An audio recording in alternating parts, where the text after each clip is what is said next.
आप सभी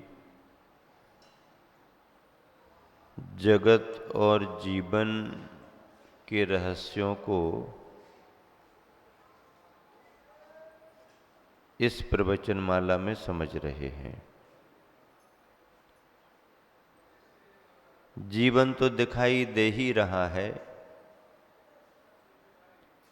जगत को हम जानने की कोशिश करते हैं। जो हमारे देखने में अथवा अनुभव में आ जाता है, उस पर हम भरोसा जल्दी कर लेते हैं। लेकिन जो देखने में नहीं आ पा रहा है, अनुभव में भी नहीं आ पा रहा है, उस पर विश्वास करें तो कैसे करें। संसार की बातें हम बहुत करते हैं, पर जो अनुभव में आ रहा है उसे ही हम संसार मान के चलते हैं।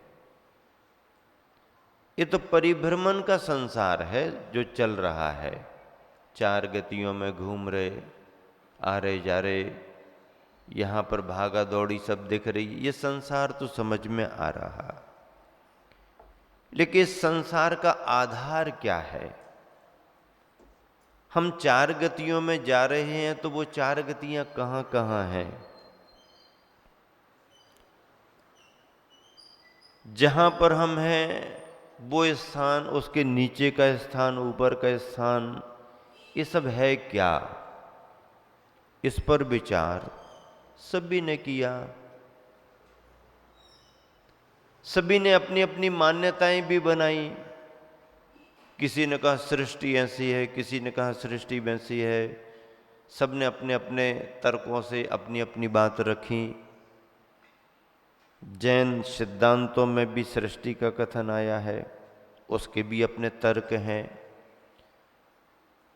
इन सब बातों को जब देखते सुनते समझते हैं तो संसार के स्वरूप पर हमारा ध्यान केंद्रित होता है। सृष्टि क्या है। रचना का नाम एक तरह से सृष्टि है, संसार है। अब रचना किसने की। रचना का नाम सृष्टि है, रचे जाने का नाम सृष्टि है, तो सृष्टि को बनाया किसने। अब बनाया किसने तो फिर उसको संभालेगा कौन। संभालेगा कौन, उसके बाद में फिर मिटाएगा कौन। अरे भैया, तो जब बना ही दी गई है और संभालने वाले मिल गए तो फिर मिटाने की जरूरत क्या है। बार बार मिटाओ, बार बार बनाओ, इसी में लगे रहेंगे क्या। एक बार बन गई तो बनने दो, बनी रहने दो, संभालने वाला भी है, फिर मिटाने की क्या जरूरत है। हाँ, कुछ गड़बड़ हो रहा हो तो मिटाओ, तो गड़बड़ के लिए नियंत्रित करने की व्यवस्था भी है। हाँ, लेकिन इस मान्यता से भी सृष्टि को यदि समझा गया तो ऐसा लगता है कि अब बनाने वाले, संभालने वाले, संहार करने वाले आखिर क्यों करते हैं ऐसा। सहज प्रश्न उठता है और सहज उत्तर ये मिलता है कि जो रचना हमारी पकड़ के परे है, उस सब के लिए भगवान पर छोड़ दिया जाए, क्योंकि हमारी पकड़ के परे है।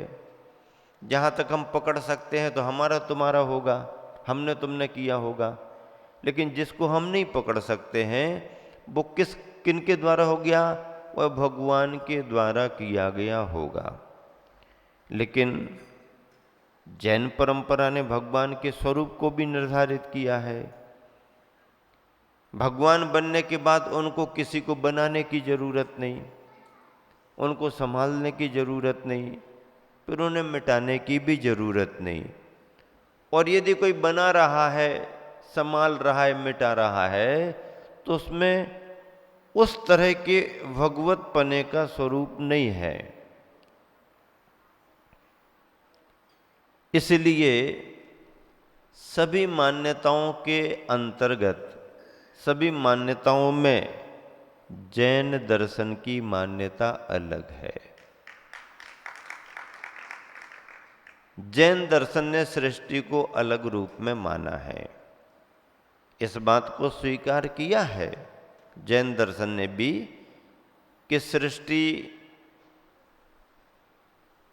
बन भी जाती है, सृष्टि चलती भी रहती है, और समय पूरा होने पर सृष्टि का विनाश भी हो जाता है। ये बात मानता है, लेकिन कोई करता है इसको नहीं मानता। हम तुम भी नहीं कर पाते, नहीं कर सकते, और भगवान को भी यदि हम कहें तो भगवान भी इन सब काम को करने के लिए भगवान नहीं बने। उनके लिए अपना स्वभाव स्वरूप आनंद बहुत है। जैन परंपरा ने, जैन सिद्धांतों में सृष्टि को अनादि अनिधन कहा है। क्या कहा है? अनादि अनिधन। रचना अनादि अनिधन है। अनादि का मतलब है कि कब से रचना है इसका कोई छोर मालूम नहीं, आदि बिंदु मालूम नहीं, न आदि अनादि। अनिधन का मतलब है निधन, विनाश भी नहीं, बनी ही रहेगी। सृष्टि अनादि अनिधन है, जैसी बनी है वैसी ही बनी रहेगी। फिर ये स्वीकार तो किया है कि बनती है, चलती है, मिटती है। ये सृष्टि के लिए नहीं कहा। सृष्टि के अंदर कालचक्र के परिणमन में ये परिवर्तन आता है, सृष्टि में परिवर्तन नहीं आता। स्वर्ग बने हैं, बने ही रहेंगे, नरक बने हैं, बने ही रहेंगे, मध्यलोक है, मध्यलोक बना ही रहेगा, सुमेरु पर्वत है, सुमेरु पर्वत बना ही रहेगा। जो शाश्वत रचनाएं हैं वो सभी नैसर्गिक हैं, नेचुरल हैं। उनको किसी भी पुरुष ने नहीं बनाया। अब चाहे सामान्य संसार में रहने वाला पुरुष हो, चाहे अपने तपस्चरण ध्यान से संसार को पार करके भगवान बनने वाले महापुरुष हों, ये कोई इस संसार को बनाते नहीं। सृष्टि का परिणमन स्वयं चल रहा है। जो पुरुषों के द्वारा नहीं बने, देवों के द्वारा भी नहीं बने, उनको कहते हैं अकृत्रिम। नैसर्गिक, नेचुरल अकृत्रिम है वो। और जिन्हें बनाया गया है, चाहे मनुष्यों ने बनाया हो, चाहे देवों ने बनाया हो, वो कृत्रिम कहलाते हैं। क्या? कृत्रिम कहलाते हैं। जैसे पानी सहज गिर रहा है, ये अकृत्रिम है। और मौसम नहीं है, या है भी मौसम और पानी नहीं आ रहा, तो ऊपर से फिर बना बना करके पानी गिराओ, ये कृत्रिम है। बनाया है तुमने, फिर गिराया है। स्वर्गों की रचना, नरकों की रचना, ऊर्ध्वलोक अधोलोक के रूप में, मनुष्य त्रियंच जहाँ रहते हैं उस मध्यलोक की रचना, ये सब रचनाएं अकृत्रिम है, नैसर्गिक है, नेचुरल है। न इन्हें किसी ने बनाया और न कोई इन्हें मिटा सकता है।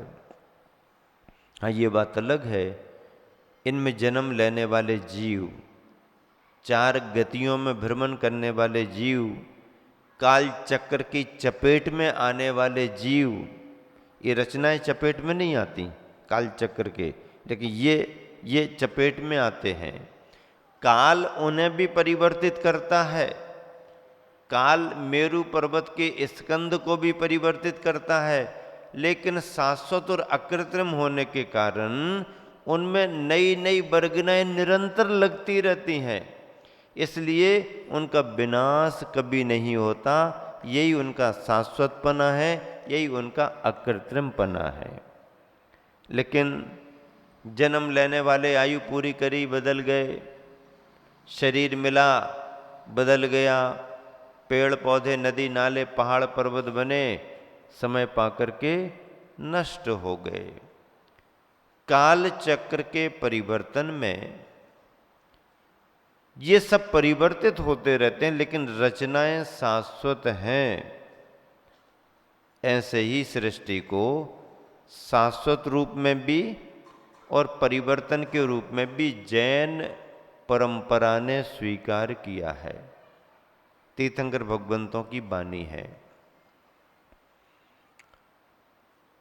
सृष्टि का स्वरूप क्या है?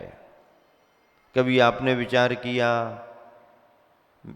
12 भावना में आज लोक भावना पर आपके लिए समझना है।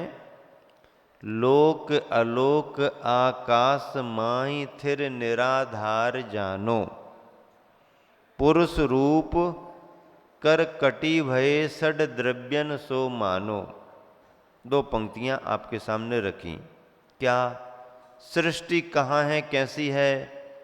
तो कह रहे हैं कि आकाश बहुत बड़ा है।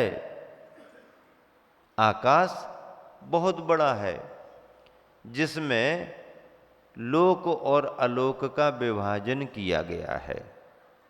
आकाश बहुत बड़ा है। इस बहुत बड़े अनंत आकाश में लोक और अलोक का विभाग किया।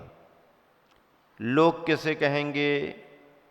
जहां पर जीवादि 6 द्रव्य पाए जाते हैं। जीव को आदि लेकर के 6 द्रव्य जहां पाए जाते हैं, जीव, पुद्गल, धर्म, अधर्म, आकाश और काल, वो क्या है? वो लोक है। जहां पर ये 6 द्रव्य हैं वो लोक है। लेकिन जहां पर केवल आकाश मात्र बचे, जीव, पुद्गल, धर्म, अधर्म और काल ना हो, जीव, पुद्गल, धर्म, अधर्म, काल ना हो, केवल आकाश बचे, उसको क्या कहा? उस आकाश को अलोक आकाश कहा। अलोक आकाश। और जहां पर ये 5 द्रव्य सहित आकाश पाया जाता है, उसको लोक आकाश। लोक क्यों कहा? इसके लिए लुक्यन्ते इति लोकः। जहां पर देखे जाते हैं, पाए जाते हैं, उन्हें लोक कहते हैं। क्या देखे जाते, पाए जाते? जीवादि 6 द्रव्य देखे जाते हैं, देखने योग्य देखे जाते हैं और पाए जाने योग्य पाए जाते हैं, उसे लोक कहा। लोक अलोक आकाश माही। इस आकाश में, अनंत आकाश में लोक और अलोक का भेद है। फिर ये कैसा है? थिर, स्थिर है, घूम नहीं रहा, यहां वहां नहीं हो रहा। थिर यानी स्थिर है और निराधार जानो।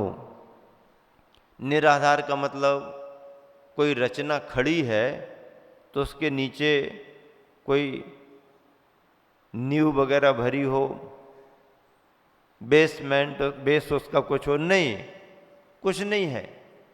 निराधार, कुछ भी नहीं। कोई पिलर वगैरह लगा दिए हो, उसके ऊपर खड़ा हो, बीम वगैरह डाल दी हो नीचे से, नहीं, कुछ नहीं है। हाँ, स्थिर है, स्थिर है और स्थिर रहते हुए भी निराधार है। कैसा है? कैसा है? निराधार जानो।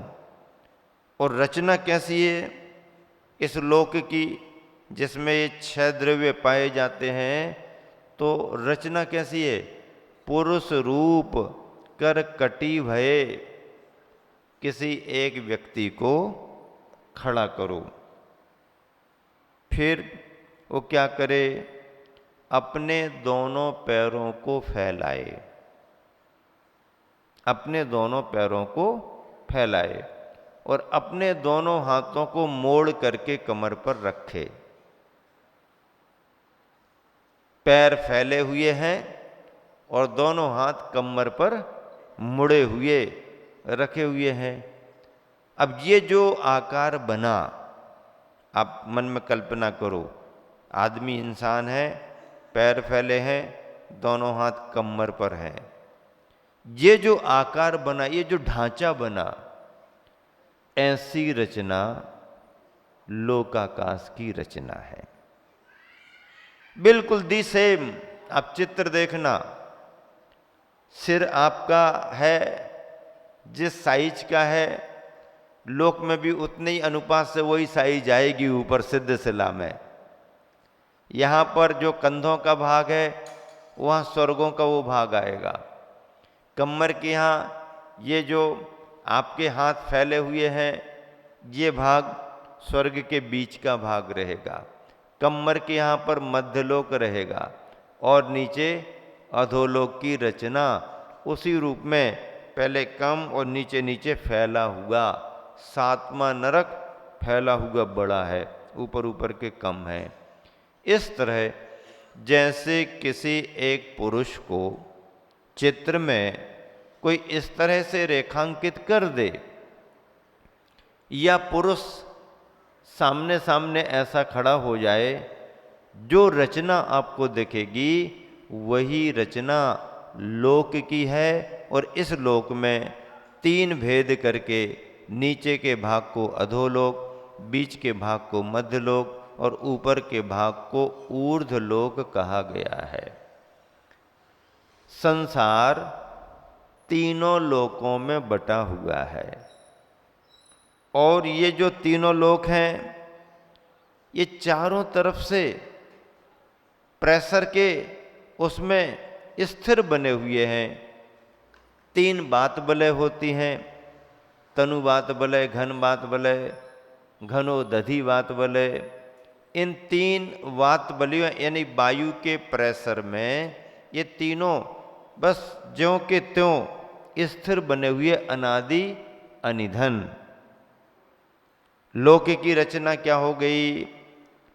लोक अलोक आकाश माहित निराधार जानो, पुरुष रूप कर कटी भय सड द्रव्यन सो मानो। अब ये जो पुरुषाकार आकृति बन गई, इसमें छहों द्रव्य परिणमन कर रहे हैं, जीव, पुद्गल, धर्म, अधर्म, आकाश, काल। इस लोक के बाहर केवल आकाश आकाश मिलेगा, पांच द्रव्य नहीं मिलेंगे। आगे क्या कहा? इसका कोई न करता, इसको कोई करने वाला नहीं है। हाँ, न हरता, इसको मिटाने वाला नहीं है। इसका कोई न करता हरता, अमिट अनादि है, अनादि से है और अमिट रहेगा। क्या हो रहा है इसमें? हो क्या रहा? क्या हो रहा है इसमें? जीवरु पुद्गल नाचे या में कर्म उपाधि है। अब मूल सार की बात आई, अब पकड़ में आई। ये तो रचना बता दी, ब्रह्मा जी ने बनाया नहीं, विष्णु जी ने संभाला नहीं, महेश ने संहार नहीं किया, ऐसा जैन दर्शन मानता है। वैष्णव दर्शन इस बात को मानता है कि ब्रह्मा जी ने सृष्टि की रचना की, विष्णु जी संभालते हैं, महेश शंकर जी शिव जी आकर के संहार करते हैं। कथानकों के आधार पर, भावनाओं के आधार पर उन्होंने इन सिद्धांतों को मान्यता दी है। इसे भी समझना चाहिए। लेकिन जैन दर्शन के सिद्धांतों को जब पढ़ते हैं तो इसमें कुछ इस रूप में सच्चाई दिखती है कि जो भगवान के स्वरूप में आ गए हैं, अब उनको संसार के इन कार्यों को करने की जरूरत नहीं, वो परमात्मा के स्वभाव में है। इसलिए जैन दर्शन कहता है कि सृष्टि को ना कोई बनाता है, ना कोई संभालता है और ना कोई इसे मिटाता है, लेकिन अनादि अनिधन इस सृष्टि में मुख्य जीव द्रव्य है। और जीव द्रव्य की भटकन किससे हो रही है? पुद्गल द्रव्य के कारण जीव द्रव्य की भटकन हो रही है। धर्म अधर्म आकाश और काल के कारण जीव की भटकन नहीं है। हाँ, क्योंकि ये तो अमूर्त है, इनमें विभाव परिणमन होता ही नहीं, ये सदा शुद्ध स्वभाव में है। परिणमन पुद्गल में होता है और परिणमन जीव में होता है। तो खेल नाटक किसका चल रहा है? धर्म धर्म आकाश काल का नाटक थोड़ी चल रहा। ये जादूगिरी किसकी है? बहरूपिया कौन बना हुआ है? संसार में जादूगिरी जो चल रही है, बस जीव और पुद्गल की जादूगिरी है। हाँ, बहरूपिया कौन है? जीव और पुद्गल बहरूपिया पने में जो अपने रंग रूप को बदल करके बाहर आ जाए वो बहरूपिया। अपने रंग रूप को बदल करके जो बाहर बाजारों में घूमे उसे हम बहरूपिया कहते हैं। स्वांग रचाने वाला, स्वांग रचाते हैं, नए नए आकार प्रकार बना करके घूमते हैं, लोग समझ नहीं पाते हैं, अंदर का कलाकार रहता है। तो ये जो बहरूपिया बना है ये कौन? 6 द्रव्यों में जीव और पुद्गल के अंदर ही क्षमता है कि अपने असली रूप को एक तरफ रख करके और नकली पर नकली, नकली पर नकली, नए नए रूप बना बना करके लोगों का मनोरंजन करा रहे हैं, लोगों को धोखा दे रहे हैं। क्या? लोगों का मनोरंजन करा रहे और लोगों को धोखा दे रहे हैं। नाटक ही तो कर रहे हैं ना। क्या कर रहे हैं? नाटक। जीबरु पुद्गल नाचे या में। अब नाच तो रहे हैं, लेकिन किसके कारण नाच रहे हैं?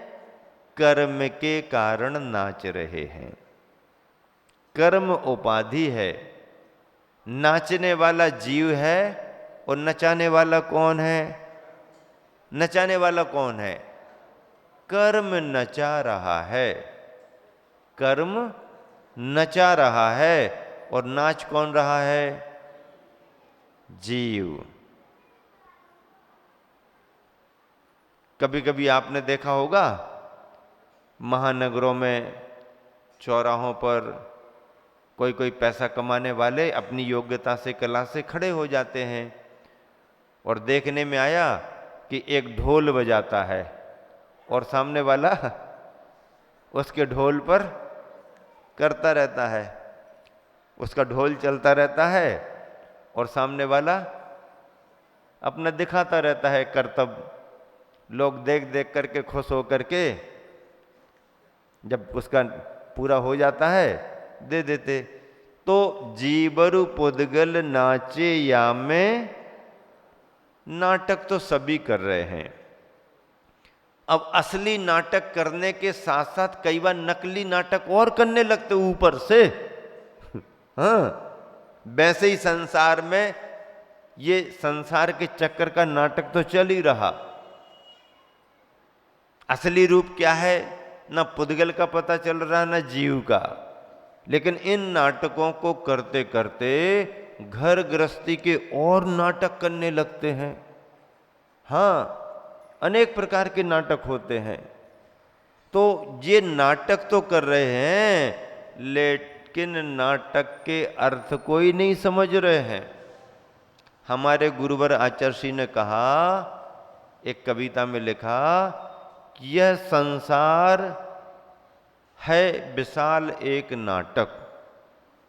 क्या? यह सारा का सारा संसार यह सारा का सारा संसार है केवल एक विशाल नाटक। अब नाटक है तो भी कह दिया तू भांति भांति के भेष धर। संसार नाटक है और तू जीव है तो तू भांति भांति के भेष धर, तू इसे खेल। लेकिन इस बात का भी ध्यान रख कि भूल कर भी इस नाटक में ना अटक। क्या? भूल कर भी इस नाटक में ना अटक। नाटक तो कर लेकिन नाटक में ना अटक। ये किसने कहा कि नाटक तो कर लेकिन नाटक में ना अटक? किसने कहा? कर्नाटक वालों ने कहा। किसने कहा? किसने कहा? तुमने कहा क्या? आपने कहा क्या? हमने कहा क्या? नहीं। किसने कहा? कर्नाटक वालों ने कहा। अब कर्नाटक में तो बहुत सारे लोग हैं, तो किसने कहा? कर्नाटक के संत, जिनका नाम लेने की जरूरत नहीं पड़ती है, केवल इतना कह दो कि आचार्य श्री ने कहा, तो केवल एकमात्र आचार्य विद्यासागर जी का चेहरा दिखाई देता है। क्या? आचार्य श्री ने कहा। इतना भर कोई कह दे कहीं भी खड़े होके, भैया ये बात किसने कही? ये बात आचार्य श्री ने कही। आचार्य श्री, अब आचार्य पर आचार्य तो बहुत हैं, लेकिन आचार्य श्री ने कही, ये सुन करके केवल तुम्हारी नजरों के सामने एक ही चेहरा आता है और वो है आचार्य विद्यासागर जी का। उन्होंने अपनी तपस्या से, अपनी साधना से आचार्य पद की उस पर्याय को प्राप्त कर लिया है कि अब उनके नाम लेने की जरूरत नहीं पड़ती। आचार्य पद का इतना गौरव, इतनी गरिमा, इतना सम्मान उन्होंने अपनी साधना स्वाध्याय से बढ़ाया है। ऐसे कर्नाटक के संत, अब आप कहोगे महाराज जी संत तो कहीं के नहीं होते, संत होने के पहले कहीं के हो सकते हैं। जब आपने संत कह दिया तो संत तो फिर पूरी दुनिया के हो गए, कर्नाटक से क्यों जोड़ा? अरे भैया जन्म लेने के नाम पर जोड़ रहे हैं ना, दीक्षा लेने के बाद तो वो सबके हो गए, सभी प्रदेशों के हैं। लेकिन जन्म जहां उन्होंने लिया, कर्नाटक के बेलगांव जिले के धर्म नगरी सदलगा में। क्या? सद पहले ही से लगा है, सत लगा, सद लगा। और सद लगा के संत तूने कर दिया कमाल। हाँ, ऐसे कर्नाटक में जन्मे, सदलगा में जन्मे, दीक्षित होकर के बने निर्ग्रंथ मुनि आचार्य, उन्होंने कविता लिख करके कहा। क्या कहा? यह सारा का सारा संसार है केवल एक विशाल नाटक, तू इसमें भांति भांति के भेष धर, तू इसे खेल, कोई बात नहीं, लेकिन इतना ध्यान रख कि इस नाटक में भूल कर भी ना अटक। कर्नाटक वालों ने कहा, और कर्नाटक शब्द क्या कह रहा है? कर न अटक कर्नाटक, कर न अटक कर्नाटक। वो कह रहे हैं कुछ कर न अटक, इसका नाम है कर्नाटक। कुछ कर न अटक, इसका नाम है कर्नाटक। मध्य प्रदेश वाले बहुत लाभ ले रहे हैं। इस बार महाराष्ट्र वालों का सौभाग्य जग गया है और अंतरिक्ष सिरपुर जैन पारसनाथ भगवान के क्षेत्र पर चातुर्मास गुरुवार का हो रहा है। अब इस नाटक को नाटक समझो तब ना। हम तो नाटक को वास्तविकता समझने लगते हैं, और वास्तविकता समझने लगते हैं तो दुखी भी होते हैं, सुखी भी होते हैं। लेकिन भैया जो कलाकार रो रहा है, हंस रहा है, वो केवल तुम्हारे को दिखाने के लिए हंस रहा है, रो रहा है। अंदर से तो वो जैसा रहता है वैसा ही रहता है। इसलिए एक कलाकार की तरह संसार के मंच पर आकर के आप अपना मंचन दिखाओ, लेकिन अंदर से तो परिणाम यही रहो कि ये तो संसारियों को दिखाने का अभिनय नाटक है, हमारा इस नाटक से कोई संबंध नहीं है। ब्रह्म गुलाल मुनि हुए हैं, उत्तर प्रदेश फिरोजाबाद के पास उनका जन्म हुआ था। जैनी श्रावक थे, बहुत कलाएं थी उनके पास, बहुत कलाएं थी, एक से एक कलाएं थी। कभी कृष्ण का रूप बनाए, कभी राम का रूप बनाए, कभी कोई नर्तकी बन करके आ जाए, तो कभी कोई जिसमें सभी को हंसी आए ऐसा रूप बना करके आ जाए। कलाएं बहुत थी। राज दरबार में कला दिखाने को वो जाते भी थे। राजा साहब से बाही लूटते थे, राजा साहब बहुत पुरस्कार देते थे, वो उस इलाके में बहुत प्रसिद्ध थे। हाँ, कोई भी आप जो चाहो वो रूप बना करके लोगों को भ्रमित कर देते थे। लोग समझ ही नहीं पाते थे कि अंदर से ब्रह्म गुलाल बन करके आए हैं। राज दरबार में जब उन्होंने अपनी कलाओं का प्रदर्शन किया तो राजा साहब ने कहा कि मुझे अब शेर बन करके दिखाओ। क्या बन करके दिखाओ? शेर बन करके दिखाओ। तो अब शेर बन करके दिखाओ, तो ब्रह्म गुलाल के लिए थोड़ा मन में भाव आया, शेर बनेंगे, शेर जैसा चलना पड़ेगा, शेर जैसा दहाड़ना पड़ेगा। कोई भी बात करा सकते हैं राजा साहब, शेर बन करके जाएंगे तो करना पड़ेगा। उन्होंने अभ्यास किया, नाखून नाखून अपने बढ़ाए। हाँ, नाखून और दांतों का ही तो काम है शेर का, और काम काय का है? ताकत कितनी हो नाखून और यदि दांत ना हो तो मतलब क्या है? कितने घुड़ा कर, कितने गुजर, ये करता रहे, वो करता है, ना पंजा है और ना दांत है। तो बिन नाखून दांतों के शेर का मतलब क्या है? तो थोड़े दांतों को भी पैनापन किया, नाखूनों को भी बढ़ाया, उछल कूद भी करना शुरू की, और एक दिन शेर जैसा बन करके और आगे दरबार में अब छलांग लगा करके यहाँ वहाँ, जैसा शेर जंगल का राजा स्वतंत्र है, दरबार में अपनी कला दिखाई। लोगों ने बहुत तालियां बजाई, बाही की। राजा साहब का मन प्रसन्न हो गया कि वाकई में कलाकार, मैंने नई बात कही कि शेर बन के दिखाओ, तो नई कला में वो आ गया। और ब्रह्म गुलाल एक तरफ शांत होकर के हाथ जोड़ करके बैठ गए, क्योंकि राजा का दरबार है, कला दिखाने का समय पूरा, अब तो स्वामी हैं हमारे। तो अभिवादन की मुद्रा में बैठ गए। राज दरबार में राजा का बच्चा भी था, उसने शेर का अपमान कर दिया। अरे ये कोई शेर है क्या? ऐसा शेर होता क्या? ये तो ब्रह्म गुलाल है, ये कोई शेर थोड़ी है। शेर तो कुछ अलग प्रकार के होते हैं। अब ब्रह्म गुलाल का शेरत्व जाग गया और उसने छलांग लगाई और एक झपट्टा बच्चे पर दिया। बच्चा घबराहट में चला गया। लेकिन ब्रह्म गुलाल ने शेर बनने के पहले राजा साहब से, क्योंकि शेर की प्रकृति जानता था, गड़बड़ ना हो जाए, अनिष्ट ना हो जाए, तो पहले ही अभयदान मांग लिया था। राजन, इंसानों की कलाएं अलग हैं, आप खूंखार जंगली शेर बनाना चाहते हो और कहीं शेर से कुछ गड़बड़ हो जाए तो आप प्राण दंड नहीं देना, आप अभयदान दो तो मैं शेर बन करके आऊंगा। राजा साहब ने पहले अभयदान दे दिया था, अब बच्चे ने छेड़ दिया, झपट्टा मारा, बच्चा तो घबराहट में चला गया। अरे राज दरबार में हड़बड़ी मच गई, वो तो गया।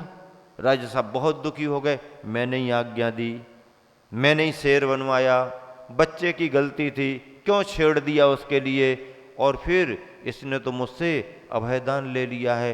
मन में बहुत दुख हुआ, थोड़ा क्रोध भी आया, लेकिन सजा दे नहीं सकते, प्राण दंड दे नहीं सकते हैं। और मंत्रियों के कहने पर राजा को धैर्य बंधाया गया और कहा, राजन आप अभयदान पहले दे चुके हैं, इसलिए इसको प्राण दंड तो दिया नहीं जा सकता। राजा साहब भी बात समझ गए, शोक संताप बहुत हुआ। मंत्रियों ने कहा, राजन आपको संताप छोड़ देना चाहिए। तो उन्होंने कहा, फिर मुझे कोई धर्म का उपदेश दे। अब धर्म का उपदेश कौन दे? धर्म का उपदेश कौन दे? तो पूछा गया कि भाई धर्म का उपदेश कौन दे सकते हैं? तो कहा कि तपस्वी मुनिजन होते हैं, वही धर्म का उपदेश दे सकते हैं। अब राजा साहब को लगा, मुनि कहाँ से लाएं, मुनि कहाँ से लाएं? तो कहा, ब्रह्मगुलाल तुम्हारी कलाओं से मैं प्रसन्न हूं, इस अनिष्ट के बाद भी मैं आपको कोई दंड नहीं दे रहा, लेकिन मेरे शोक संताप को दूर करने के लिए मुझे मुनि का दर्शन चाहिए, मुनि के प्रवचन सुनना है। अब मुनि कहां से आए? मुनि आसपास थे नहीं। तो राजा ने कहा, ब्रह्मगुलाल तेरे पास बहुत कलाएं हैं, तू एक बार मुनि बन करके और दरबार में आओ और मेरे को धर्मोपदेश दो। अब तो ब्रह्मगुलाल पर और बड़ी बात आ गई। जैनी था, सब जानता था, मुनि का स्वरूप जानता था, धर्म मानता था। राजन मुनि की कला दिखाना आसान नहीं है, तुम तो बहुत बड़े कलाकार हो, तुमने तो कहा था मैं कोई भी कला दिखा सकता हूं, बाकी संसार की सारी कलाएं दिखा सकता हूं, पर मुनि की कला मैं नहीं दिखा सकता। नहीं नहीं, जब तक मैं मुनि का दर्शन नहीं करूंगा, मुनि से प्रवचन नहीं सुनूंगा, मेरा शोक दूर नहीं होगा। मैं आज्ञा देता हूं तो मैं मुनि बन करके मेरे को उपदेश देना पड़ेगा, दरबार में मुनि बन करके आना पड़ेगा। अब तो ब्रह्मगुलाल आदेश में फंस गए। कोई बात नहीं राजन, जो आज्ञा है स्वीकार है, जो आज्ञा स्वीकार। चिंतित हो गए ब्रह्मगुलाल। क्या हो गए? चिंतित हो गए। मुनि बन करके जाना है, मुनि बन करके जाना है, दिगंबर मुद्रा होती है, मुनि बन करके जाना है। और विचार करने लगे कि देखो बाकी कलाएं तो ऐसी कि दिखाई और बदल लिया, दिखाई और बदल लिया। अब राजा क्या जाने कि मुनि केवल दिखाने के लिए नहीं बनते हैं, और यदि मुनि बन गए तो फिर हमेशा के लिए मुनि बने रहना पड़ेगा। बड़ी दुविधा थी, लेकिन राजा का भाव है और आज्ञा है, मेरे ही निमित्त से यदि बच्चा प्राण रहित हो गया तो राजा का शोक दूर करना भी मेरा कर्तव्य बनता है, क्योंकि उनके राज्य में रहता हूँ, उनका अन्न खाता हूँ, कला से कमाता हूँ, राज दरबार से पाता हूँ, तो राजा का शोक दूर तो करना है। अब घर आ गए ब्रह्मगुलाल, और घर में किसी को उन्होंने कुछ नहीं बताया। सबसे पहले उन्होंने एक आसन करना शुरू कर दिया। एक बार भोजन, एक बार पानी, और आ गया अंतराय तो भैया ना भोजन ना पानी। अभ्यास करना शुरू किया। अष्टमी चतुर्दशी उपवास करो, उपवास भी करना आवश्यक होते हैं। उपवास करना, एक आसन। रात्रि का तो पहले ही से उनका छोड़ा हुआ था, वो श्रावक थे, जैन धर्म पालते थे, ये करने लगे। अब ठंडी गर्मी सहन करो, थोड़ा जंगल में जाकर के सामायिक करो। अकेले में कैसा लगता, मन लगता कि नहीं लगता? भीड़ भाड़ में तो मन लगा रहता, और जब भीड़ भाड़ खत्म हो गई तो भीड़ ही भाड़ घूमती रहती दिमाग में, मन ही नहीं लगता। एकांत में मन लगाओ। ऐसा अभ्यास करते करते उन्होंने राजा से 6 महीने की अवधि ले ली थी कि राजन मुनि बनकर के तो आपके दरबार में आ जाएंगे, लेकिन मुझे 6 महीने का समय चाहिए है। राजा नहीं समझे 6 महीने। राजा ने कहा ठीक है आ जाना। 6 महीने का समय उन्होंने अभ्यास करने का लिया, और जब उनका अभ्यास हो गया, केशलुंच का अभ्यास करना, एकासन का अभ्यास करना, खड़े होकर के भोजन करने का अभ्यास करना, आदि आदि, जब ये उनका अभ्यास उनको लगा कि हम कर सकते हैं, तो वह मुनि बनकर के आए। पिछी कमंडल का इंतजाम किया होगा और पिछी कमंडल सहित मुनि बनकर के राज दरबार में आए, उपस्थित हुए। राज दरबार में जय जयकार हो गई, जैन धर्म की जय हो, जैन मुनि महाराज आए हैं, महाराज आए हैं। मंत्रीजन भी जानते थे कि निर्ग्रंथ गुरु होते हैं। राजा ने उठ कर के अभिवादन किया, उनके लिए बैठने योग्य स्थान दिया, सम्मान दिया, मुनि के योग्य सम्मान दिया। और फिर राजा साहब ने कुशल क्षेम पूछी और पूर्ण मुनि का स्वरूप देख करके राजा साहब ने कहा कि आप क्या क्या करने लगे, क्या क्या हुआ, सब बताया। फिर उसके बाद में मेरे को संबोधन दो। मुनि महाराज ने संबोधन दिया, घटना का उल्लेख किया, आकस्मिक घटी घटना के लिए पश्चाताप किया और राजा को कर्म सिद्धांत पर उपदेश दे करके अपने भाग्य पर भरोसा करने के लिए समझाया। हुआ, राजा बहुत संतुष्ट हो गया, जय जयकार हो गई। अब राजा जब प्रसन्न हो गया तो बड़ा पुरस्कार लेकर के महाराज के पास आया। आपने मेरे मन को प्रसन्न कर दिया, श्रेष्ठतम आपने कला दिखाई, आपकी कला से मैं बहुत प्रभावित हूँ, ये पुरस्कार अपना ले लीजिए। महाराज ने कहा, राजन, अब अभी तक तो कलाओं के बहुत पुरस्कार लिए, लेकिन इस कला का कोई पुरस्कार मैं ले नहीं सकता। क्यों? कला आपने दिखा दी ना, उपदेश हो गया, अब घर जाओ। बोले नहीं, इस कला के बाद कलाकार अब कहीं नहीं जाएगा। कहीं नहीं जाओगे? घर भी नहीं जाओगे? नहीं, घर भी नहीं जाएंगे। क्यों? क्योंकि ये मुद्रा ऐसी मुद्रा है कि या तो बनाई नहीं जाती है, और एक बार बना ली गई तो फिर इसको बदला नहीं जाता है। या तो बनाई नहीं जाती है, और एक बार यदि इस मुद्रा को स्वीकार कर लिया तो इसको फिर बदला नहीं जाता है। रूप जो बदला नहीं जा सकता। हाँ, राजन का ऐसा है क्या? हाँ राजन, ऐसा ही है। अभी तक जितनी कलाएं बनाई और जितनी कलाएं दिखाई, वो दूसरों के मनोरंजन के लिए थी। दूसरों के मनोरंजन के लिए मैंने कलाएं दिखाई हैं, रूप बनाए हैं।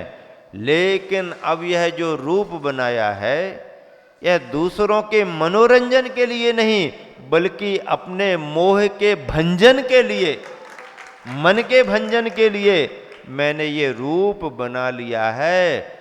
अब इस कला का मैं कोई पुरस्कार नहीं ले सकता। और कहा, राजन, यह अंतिम जो आपकी बात थी दरबार में आने की, मैंने पूर्ण की। अब इसके बाद आपके दरबार में भी नहीं आऊंगा, क्योंकि आप राजा हो तो मैं महाराजा बन गया हूं। आप तो राजा ही हो, अब मैं राजा के ऊपर का भी महाराजा बन गया हूं। बिना मुकुट, बिना ताज, बिना तख्त सिंहासन के भी मैं राजा से भी बढ़कर के महाराजा बन गया। अब किसी की आज्ञा में नहीं रहूंगा, किसी के मनोरंजन को कोई काम नहीं करूंगा। अपने मोह के भंजन के लिए अब मैं तपश्चरण के मार्ग पर आगे बढ़ता हूं। सभी को प्रसन्नता भी हुई, सभी को दुख भी हुआ। अपने यहां से इतना बड़ा कलाकार चला गया, ये दुख हुआ। लेकिन इस बात की प्रसन्नता हुई कि अपने देश के इस कलाकार ने कला दिखाते दिखाते अपने आत्म कल्याण के मार्ग को स्वीकार कर लिया। ऐसे ब्रह्म गुलाल मुनि की कहानी है। खेल खेल में स्वांग रचो और फिर यथार्थ में मुनि बनकर के तपस्चरण करने लगे। देखिए, ये इसीलिए यहाँ लिखा हुआ है कि जीवरु पुद्गल नाचे यामे कर्म उपाधि है। पाप पुण्य सो जीव जगत में नित सुख दुख भरता। पाप पुण्य सो जीव जगत में नित सुख दुख, पुण्य पाप के कारण सुखी दुखी होता रहता है। अपनी करनी आप करे, सिर औरन के धरता। हाँ, अपनी करनी आप करेगा, और जब परेशान होगा, इनकी वजह से परेशान है, इनकी वजह से परेशान है। किसने कहा था कि इनकी वजह से तुम परेशान हो? किसने कहा था कि इनकी वजह से तुम परेशान हो? और वाकई में तुम्हें ऐसा लग रहा है कि इनकी वजह से परेशान है, तो वजह खत्म कर दो, परेशानी खत्म हो जाएगी। महाराज जानत तो सब हैं, लेकिन हिम्मत नहीं जुटा पा रहे। कहा जानत तो सब हैं, लेकिन साहस नहीं कर पा रहे। यही साहस न करने की कमी, मोह का परिणाम व्यक्ति को परेशानी में रहते हुए भी वहीं बने रहने के लिए प्रेरित करता है, वहीं बने रहने के लिए प्रेरित करता है। लेकिन ज्ञानी जन वास्तविकता को समझ करके अपने ज्ञान और वैराग्य के बल पर इस पिंजरे से मुक्त भी हो जाते हैं। हाँ, हो पाओ या ना हो पाओ, अच्छा मैंने किया और बुरा तुम्हारी वजह से हुआ, ये मान्यता तो बदल दो कम से कम। संसार छूटे या ना छूटे, साहस जुटा पाओ या ना जुटा पाओ, वो तुम्हारे अपने भाव और भाग्य पर है। लेकिन कम से कम इतनी मान्यता तो बदल दो, अच्छा अच्छा हुआ तो हमने किया, और जितना बुरा बुरा हुआ वो सब तुम्हारी वजह से हुआ। खीर खीर हमारी और महेरी महेरी, क्या खीर खीर हमारी और महेरी महेरी? ऐसा नहीं भैया, खीर भी हमारी तुम्हारी और महेरी भी हमारी तुम्हारी। अच्छा हुआ तो हमारा तुम्हारा, और बुरा हुआ तो भी हमारा तुम्हारा, दोनों का ही मानना पड़ेगा, तभी मध्यस्थ भाव आएगा। और यहीं से विवाद भी खत्म होने लगते हैं, यहीं से समाधान भी निकलने लगते हैं। हाँ, अच्छा हुआ तो अपन दोनों ने किया है ना, अपन सबने तो मिलकर के किया है, और बात बिगड़ गई तो भैया ठीक है, सामने सामने भले कोई निमित्त बना, पर उपस्थित तो अपन सभी थे ना। अब सभी की वजह से हो गया, चलो सभी से बिगड़ गया, बात खत्म हो जाती है। नहीं नहीं हमने नहीं किया, नहीं नहीं तुमने किया, नहीं नहीं हमने नहीं किया, नहीं नहीं तुमने किया। अब कहाँ कोर्ट कचहरी करोगे, कहाँ टाइम बर्बाद करोगे? तुरंत ही हाँ, अच्छा हुआ सबने किया, बुरा हुआ। लेकिन मनोविज्ञान ऐसा चलता है कि बच्चा यदि पास हो गया तो गीत किसके गाता है?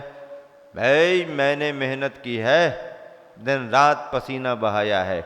नहीं नहीं आपका स्कूल बहुत अच्छा है, हमने सुना टीचर बहुत अच्छा पढ़ाते। हाँ वो तो सब जगह एक ही सा पढ़ाते हैं, कोई बहुत नाम है उसका, बाकी तो अंदर से पढ़ाई वैसी होती है। मैंने मेहनत की है, लो पास हो गया तो मैंने मेहनत की है, और फेल हो गया क्यों? क्या हो गया? अरे आजकल स्कूल में टीचर अच्छा नहीं पढ़ाते हैं। फेल हो गया तो टीचर अच्छा नहीं पढ़ाते हैं, घर में हमसे बहुत काम कराते रहते थे, पढ़ने को हमें समय नहीं मिलता था। अच्छा, काम कराते रहते थे, पढ़ने को समय नहीं। फेल हो गए ना, फेल हो गया तो दूसरे को दोषी ठहराता है, और पास हो गया तो अपने उपादान के गीत गाता है। हाँ, ये संसारी प्राणी की मानसिकता तो देखो। सफल हो गया मेरी वजह से, नहीं नहीं उन्होंने भी आए क्या, वो कोई कुछ नहीं करते। फेल हो गया, मामला बिगड़ गया, तुम ही तो फेल हो गए, पढ़ाई नहीं की। नहीं नहीं हमने बहुत पढ़ाई, उनने अच्छा नहीं पढ़ाया था। हाँ, पेपर कठिन आया था। नहीं नहीं पेपर कठिन क्या, आउट ऑफ कोर्स। हाँ लो, कठिन वठिन की तो बात ही खत्म कर दी। ऐसे ऐसे प्रश्न पूछ लिए जो कोर्स में ही नहीं थे। अब कोर्स में नहीं थे तो हम क्या, अब कोर्स पढ़ा हो तो वो जाने कि कोर्स में है कि नहीं है। उन्होंने कहा भैया परीक्षा का समय आ रहा है, तुम यहाँ वहाँ घूमते रहते हो, थोड़ा ध्यान तो दो, पढ़ाई वढ़ाई किया करो। पढ़ता तो हूँ, रोज पढ़ता हूँ। नहीं नहीं, रोज कहाँ पढ़ते हो तुम? नहीं, रोज पढ़ता हूँ, बहुत ध्यान से पढ़ता हूँ। कौन सी बुक पढ़ते हो? कौन सी बुक पढ़ते? हाँ, मैं फेसबुक पढ़ता हूँ। कौन सी बुक पढ़ते हो? वो पूछ रहे थे कौन सी किताब पढ़ते हो? वो कहने लगा फेसबुक पढ़ता हूँ। अब फेसबुक पढ़ेगा तो परीक्षा में पास कैसे होगा? हमने बहुत पढ़ाई तो की, कौन सी किताब से पढ़ेगी? फेसबुक पढ़ते थे हम, और फेसबुक पढ़ते थे और फेस ही खराब हो गया उसका। फेसबुक पढ़ने से पास होगा क्या? अरे अपने कोर्स की किताब पढ़ो तो पास हो गए। नहीं नहीं, बहुत कठिन पूछा, वो भी तो पढ़ाया था। नहीं नहीं, आउट ऑफ कोर्स, ऐसा हल्ला करते हैं बच्चे, जबकि आउट आउट कुछ नहीं होता। वही कोर्स से आउट रहा ना, कोर्स पढ़ने से वो आउट रहा, इसलिए उसको आउट ऑफ कोर्स लग रहा है। तो ये संसार की रीति है। सफल हुए तो अपने गीत गाते हैं, असफल हो गए तो दूसरे को दोषी ठहराते हैं। लेकिन जैन दर्शन क्या कहता? सीता को वनवास हो रहा, सीता के पास पत्रकार गए होंगे पूछने के लिए, आप क्या कहना चाहती हूँ, अखबार में छापना है? हैं? आपके साथ अन्याय हुआ है ना, ऐसा ऐसा कर दिया ना, ये है वो है, आपका भी तो अधिकार बनता है ना। अर्धांगिनी तो आप भी थी, हैं? आपने क्या राइट्स लिए हैं? कोर्ट में क्यों नहीं चलेंगी आप सीधे सीधे? क्यों रथ में बैठ करके यहाँ जंगल में आ गई हैं? आपको कोर्ट में जाना था, डायरेक्ट सुप्रीम कोर्ट में चले जाना था। अच्छा ऐसा था क्या? हाँ बताओ क्या कहना चाहती हूँ आप? राम को क्या संदेशा है आपका? पब्लिक को क्या संदेशा देना चाहते आप? अब ऐसा कोई पत्रकार पूछने लगे तो क्या कहेंगी? कीर्तांत बकर सेनापति ने पूछा छोड़ने के बाद, मैं वापस जा रहा हूँ, मैं अपने मन से ये कार्य नहीं कर रहा हूँ, मैं स्वामी की आज्ञा से बंधा हुआ हूँ। आपको मालूम है मैं सेवक हूँ, सेवक को स्वामी की आज्ञा पालन करना पड़ती है। मैं व्यथित हूँ, मैं इसे अच्छा नहीं मान रहा हूँ, फिर भी मैं मजबूर हूँ कि ये कार्य कर रहा हूँ, मुझे आप क्षमा करें। तो सीता कहती तुम्हारी इसमें कोई गलती नहीं है, तो क्या फिर तुम्हारे स्वामी को मैं क्या संदेशा दूं? उनको कोई संदेश देने की जरूरत नहीं, फिर भी तो कुछ आपका संदेश जाना चाहिए। हाँ, तो उनको मेरा यही संदेश है कि लोगों की बातें सुन करके जैसा मुझे छोड़ दिया है, लोगों की बातें सुन करके वो अपने धर्म को ना छोड़ दे। हाँ, मुझे छोड़ा इसकी कोई परवाह नहीं है, मैं भी तो रानी हूं ना, कर्म सिद्धांत में भी जानती हूं। तो लोगों के द्वारा सुन करके जैसे मुझे छोड़ दिया, ऐसा लोगों की बातें सुन करके बातों में आकर के अपने धर्म को ना छोड़ दें। हाँ, ये संदेशा तो कीर्तांत बकर को दे दिया। अब पत्रकार पहुंचे होंगे बाद में, हम तुम्हारे साथ हैं, बताओ पब्लिक को मैसेज क्या देना है आपकी तरफ से? हाँ, पब्लिक को क्या मैसेज देना? रामचंद्र जी का दोष है ना? नहीं नहीं नहीं नहीं, ये नहीं लिख देना तुम, ये किसी को कहना नहीं, इसमें श्री रामचंद्र जी का कोई दोष नहीं है। नहीं नहीं, उन्होंने अन्याय किया, उन्होंने आपको बोलने का अधिकार नहीं दिया, आपकी बात की सुनवाई नहीं हुई है, एक तरफा न्याय उन्होंने कर दिया। ऐसा कैसा राजा होता है जो एक तरफा न्याय करे? आप बोलो पब्लिक में मैसेज जाएगा आपका। अच्छा, पब्लिक में मैसेज जाएगा? हाँ, एक तरफा अन्याय हो गया है, न्याय बिल्कुल भी नहीं हुआ। नहीं नहीं, उन्होंने तो न्याय ही किया है। क्या न्याय किया है? क्या मैसेज देना है? मैसेज केवल यही देना कि इसमें स्वामी श्री रामचंद्र जी का कोई दोष नहीं है। मेरे कर्मों के कारण जो वातावरण बन रहा था, उस वातावरण को ठीक करने के लिए उन्होंने मेरे साथ न्याय ही किया है, और मैं अपनी तपस्या से, साधना से उस वातावरण को ठीक करके दिखाऊंगी। मेरे स्वामी ने तो मेरे साथ न्याय ही किया है, यही संदेशा सबको मेरी तरफ से दे देना। देखो, कर्म के सिद्धांत पर धर्मात्मा व्यक्ति जो कर्म के सिद्धांत को जानता है वो ऐसा ही विचार करता है। मोह कर्म को नाश मैट कर सब जग की आशा, निज पद में थिर होए लोक के शीश करो वासा। मोह को मिटा करके और सब आशाओं को छोड़ करके अपने पद में स्थिर होकर के और लोक के शीश पर जो पुरुषाकृति बनी थी सिद्धालय सबके सिर पर जा करके लोकांत विराजन क्षण में जा सिद्धालय में शुद्ध सिद्ध बन के विराजो। यही संदेशा लोक भावना का है। अंतिम कुछ पंक्तियां सुना करके विराम दे रहा हूं, आपको दोहराना है। जीवन बड़ा महान मनुज का, जीवन बड़ा महान, बोलो जीवन बड़ा,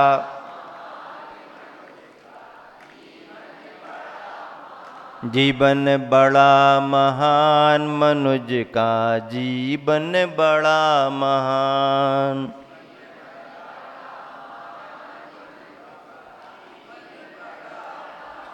इस काया में ही जन्मे है, इस काया में ही जन्मे है महावीर भगवान। जीवन बड़ा महान मनुज का, जीवन बड़ा महान।